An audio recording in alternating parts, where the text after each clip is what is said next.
Viral seorang guru yang bijaksana menjawab pertanyaan netizen tentang para koruptor. Pak, mohon maaf izin tanya, kenapa koruptor pada umumnya berpendidikan tinggi?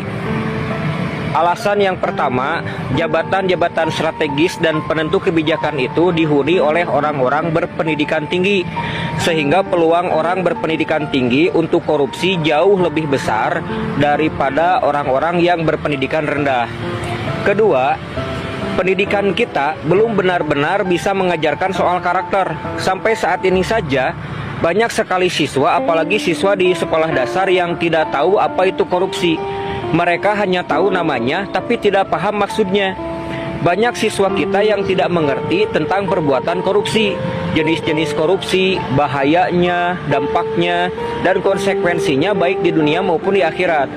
Dan di lingkungan pendidik pun, perbincangan soal korupsi ini seperti menjadi perbincangan yang tabu.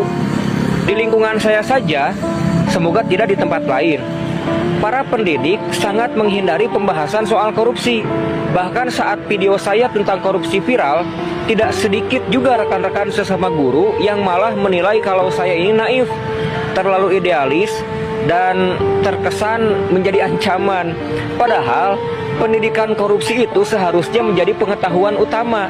Entah karena mungkin banyak guru yang terlibat korupsi, mungkin gitu, atau mungkin khawatir ditandai jika terlalu lantang membicarakan soal korupsi.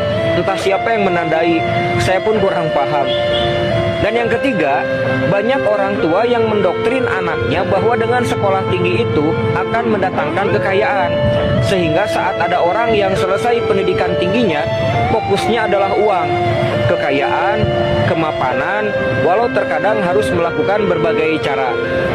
Kekayaan itu memang penting, tapi esensi dari sebuah pendidikan itu adalah kemanfaatan. Dan kalau ingin kaya, seharusnya doktrinasi keluarga itu menjadi pedagang. Seperti orang-orang Cina yang sejak kecil mereka sudah didoktrin dagang oleh orang tuanya. Jangan berikan doktrinasi kalau mau jadi kaya raya itu harus sekolah tinggi kemudian jadi abdi negara, jadi PNS, jadi pejabat. Sedangkan menjadi abdi negara tidak menjamin kekayaan. Dan doktrin ini nyatanya masih ada sampai saat ini. Dikasih tahu yang benar kok marah, dikasih tahu kok ngeyel, dikasih tahu tentang kebenaran kok dibilangnya malah sok menggurui.